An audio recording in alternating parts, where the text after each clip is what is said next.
Guys, welcome to all of you on my YouTube channel IQ Study. As you know, I am Anirudh Kumar Shukla. जैसे कि मित्रों, मैंने आपको पिछले वीडियो में बहुत अच्छे से आपको बताया है। किसके बारे में आपको बताया गया? आपको glucose, fructose, maltose, galactose, lactose etceteras, इन सभी टर्म को अच्छे से डिफाइन किया गया। लेकिन मैंने कुछ टर्म ऐसा देखा जो आपको मैंने सोचा कि आपको बताने के लिए it is very helpful for you. So guys, इसको आप लोग जैसे कि कुछ स्टूडेंट्स जो नोट्स हमारी नोट करते हैं उनसे रिक्वेस्ट है कि इसको केवल अंडरस्टैंड करेंगे, समझेंगे।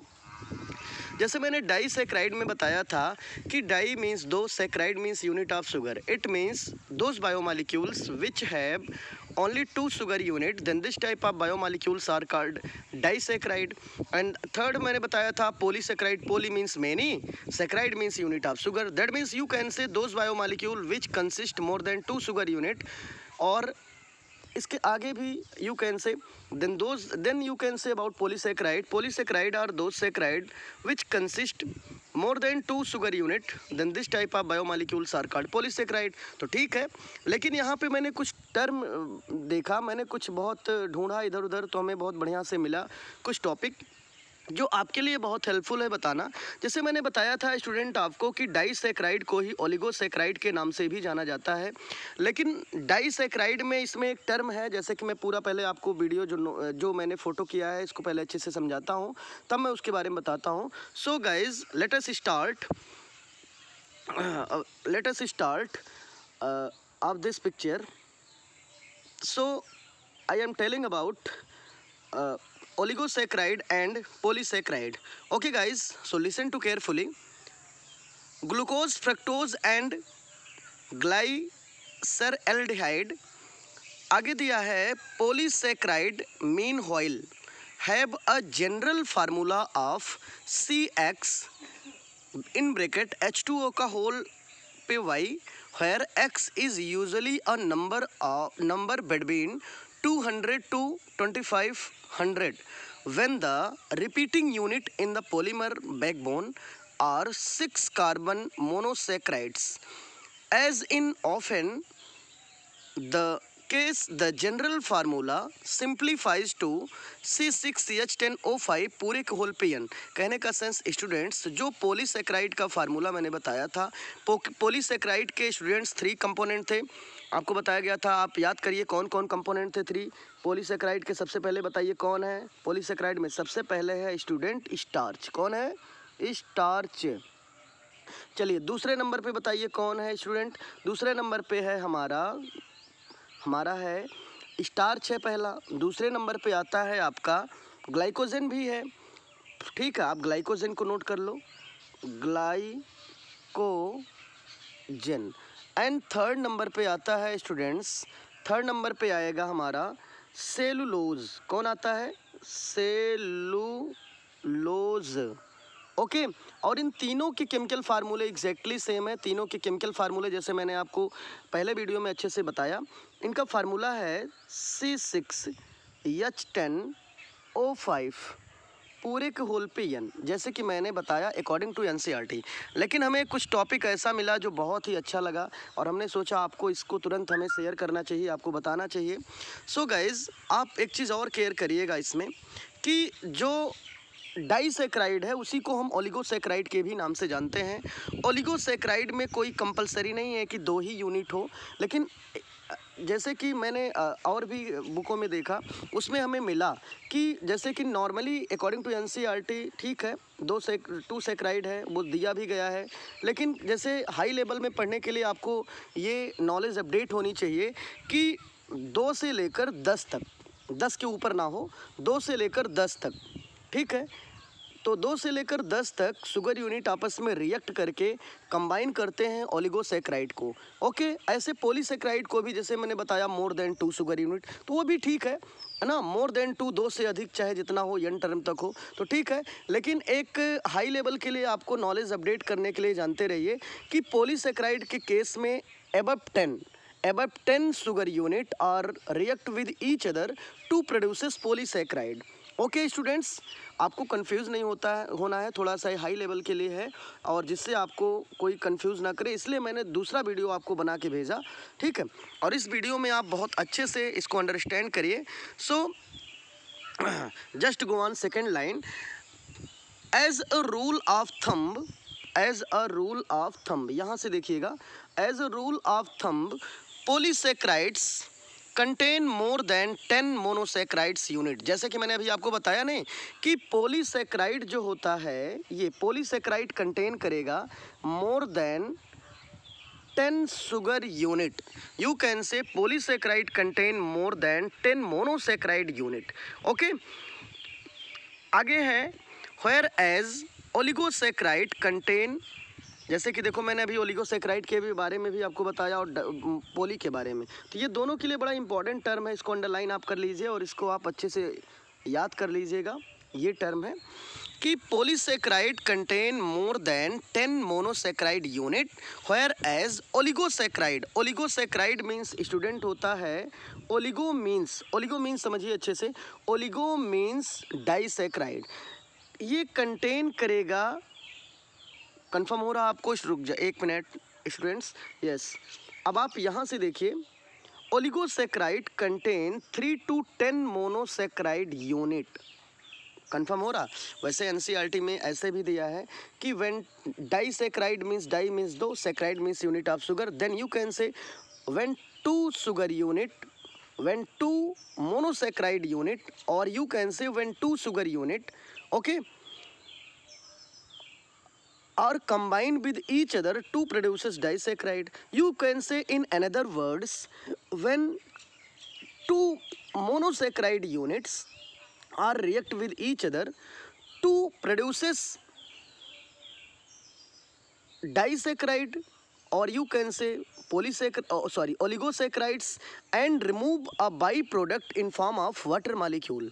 कहने का मतलब 2 शुगर यूनिट आपस में रिएक्ट करेंगे तो वो प्रोड्यूस करेंगे स्टूडेंट्स, 1 मिनट यस, वह प्रोड्यूस करते हैं when 2 sugar unit are react with each other, then which produces a product, and this product is called disaccharide product. Okay, और इसमें जब कभी भी 2 या 2 से अधिक मोनोसेक्राइड यूनिट आपस में रिएक्ट करेगी और रिएक्ट करके जो प्रोड्यूस करेगा वो पॉलीसेक्राइड भी हो सकता है, वो डाइसेक्राइड भी हो सकता है, लेकिन जब आप कह सकते हो when 2 or more monosaccharide unit are react with each other to produces disaccharide और पॉलीसेक्राइड यूनिट, दोनों हो सकता है भाई, कोई कंडीशन तो मैं कह नहीं रहा हूँ कि 2 शुगर यूनिट हो, 2 से अधिक हो, 2 से अधिक कुछ भी हो सकता है, और 2 भी हो सकता है, तो उसमें डाई भी बन सकता है पॉली, और उसका एक लिमिटेशन है कि यदि 2 शुगर यूनिट हो या मैक्सिमम 2 से लेकर, कंफर्म हो रहा आपको स्टूडेंट,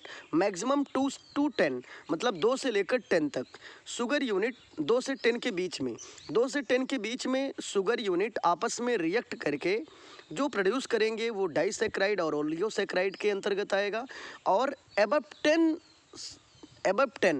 10 मीन्स 10 से अधिक शुगर यूनिट आपस में रिएक्ट करेंगे। इसका मतलब सिंपल वे में आप कह सकते हो कि 2 से लेकर 10 के बीच में, कहने का सेंस हुआ कि जो मोनोसेक्राइड यूनिट है वो मैक्सिमम 2 से 10 के बीच में अगर है, जैसे कि सपोज करिए 3 शुगर यूनिट आपस में रिएक्ट हो रहा है, 4 शुगर यूनिट रिएक्ट हो रहा है, 5 हो रहा है, तो ये मैक्सिमम जो है ये 2 से 10 के बीच में है। इट मीन्स ये 2 से 10 के बीच में है और ये प्रोड्यूस करेगा आपका ओलिगोसेक्राइड या डाइसेक्राइड। ओके, तो आप कंफ्यूज मत होना, ये थोड़ा हाई लेवल में है, लेकिन नॉर्मली आप ऐसे भी कह सकते हो when 2 monosaccharide unit are react with each other to produces disaccharide. Poly में भी कह सकते हो when more than 2 sugar unit are react with each other to produces polysaccharide unit. दोनों सही है, लेकिन थोड़ा सा हाई लेवल के लिए आप इस नॉलेज को भी अपडेट करिएगा। ओके, इसीलिए मैंने आपके लिए बनाया इस वीडियो को, और हमने कहा आपके लिए तुरंत मैं आपको शेयर करूं और आप लोग अच्छे से अंडरस्टैंड करिए।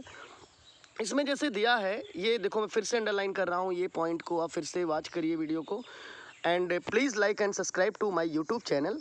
Okay, then you can get all videos in notification box. Okay students, so you can listen me. As a rule of thumb, okay ये कंडीशन है as a rule of thumb, इसको थोड़ा सा ध्यान देना है भाई हमको आपको। ये कह रहा है as a rule of thumb. Okay polysaccharides contain, एक रूल के अकॉर्डिंग है ये, as a rule of thumb. यहाँ कंडीशन एक है, एनसीईआरटी में ये टर्म नहीं दिया है, लेकिन मैंने सोचा थोड़ा हाई लेवल में है, लेकिन इसको थोड़ा सा समझना ना हमारे आपके लिए बहुत ही इम्पॉर्टेंट है। सो मैं स्टार बना रहा हूँ, यहाँ से देखिए ये कंडीशन इसको कंफर्म करना है। जैसे कि जो मैं डिफिनीशन आपको नोट्स में दिया है, वीडियो में दिया है अकॉर्डिंग टू एनसीईआरटी, लेकिन थोड़ा सा हाई लेवल में है, इसलिए ये थोड़ा सा एक कंडीशन के अकॉर्डिंग डिफिनीशन है, इसको आप केयर करिएगा। दिया है as rule of thumb. Okay then polysaccharide contain more than 10 monosaccharide unit, whereas oligosaccharide contain 3 to 10 monosaccharide unit. Okay, but the precise out of varies somewhat according to convention. Polysaccharides are an important class of biological polymers. Their function in living organism is usually either structure or storage related. Starch को जैसे bracket में है a polymer of glucose. Starch एक किसका polymer है? Glucose का, क्योंकि मैं पिछले वीडियो में आपको बताया भी हूँ कि स्टार्च के दो कंपोनेंट हैं, एक है एमाइलोज और एक है amylopectin. Amylose and amylopectin both the part of starch, and amylose and amylopectin ये स्टार्च के पार्ट हैं, और ये बने भी होते हैं only alpha D glucose unit से। इसीलिए ब्रैकेट में दिया भी है starch in bracket a polymer of glucose. इसका मतलब starch polymer of glucose, glucose का ही पॉलीमर है। और कौन सा ग्लूकोज का पार्ट है भाई? ग्लूकोज के दो पार्ट हैं, you know very well. Name of the first part is alpha D glucose and second is the beta D glucose. तो यहाँ पे बीटा डी ग्लूकोज को नहीं इंक्लूड करना है। स्टार्च के दो पार्ट हैं, एमाइलोज एंड एमाइलोपेक्टिन, दोनों part only alpha D glucose unit से ही बने हैं। Okay students, okay so you can listen to carefully. Starch is used as storage, okay, storage polysaccharide in plants. अब यहाँ पे देखिए स्टार का यूज किया जाता है as storage polysaccharide in plants, being found in the form of both amylose and the branched amylopectin. थोड़ा सा समझना है स्टूडेंट हमको, आपको स्टार्च के दो कंपोनेंट हैं, दो कौन कौन है फिर से देखिए। नंबर एक है आपका एमाइलोज और सेकंड है हमारा एमाइलोपेक्टिन। एमाइलोपेक्टिन ओके, ये है एमाइलोज एंड एमाइलोपेक्टिन, और दोनों में मैंने डिफरेंस भी बताया था, but I repeat again about the difference between amylose and amylopectin. Okay amylose and amylopectin में डिफरेंस मैं आपको फिर से रिपीट कर रहा हूँ। Amylose are part of starch and amylopectin are also part of starch, but ये तो सिमिलरिटी है, मैं डिफरेंस बता रहा हूँ। Amylose are water soluble but amylopectin which do not soluble in water. Okay amylose है straight chain structure but amylopectin है branch chain structure. Okay तो ये डिफरेंस है दोनों में। आगे देखिएगा, in animals the structurally similar glucose polymer is the more densely branched glycogen, sometimes called animals. It means glycogen के बारे में थोड़ा सा बता रहा है, लेकिन इससे अच्छा मैं आपको बता रहा हूँ what do you mean by glycogen. Then you can say glycogen is the part of biomolecule. Its molecular formula is C6H10O5 पूरे के होल पे एन, ये फार्मूला है ग्लाइकोजन का। Glycogen which B obtain from animal body और nature. Glycogen mainly कह सकते हो, ग्लाइकोजन बहुत लार्ज अमाउंट क्वांटिटी में यदि आपको चाहिए तो ये ज़्यादा से ज़्यादा ग्लाइकोजन एनिमल बॉडी में होता है स्टूडेंट्स। सो आपको वीडियो अच्छा लगा होगा। ओके तो टुडे इज़ इनफ, तो thank you guys, please like and subscribe to my channel. Okay, thank you, best of luck, good luck for all of you.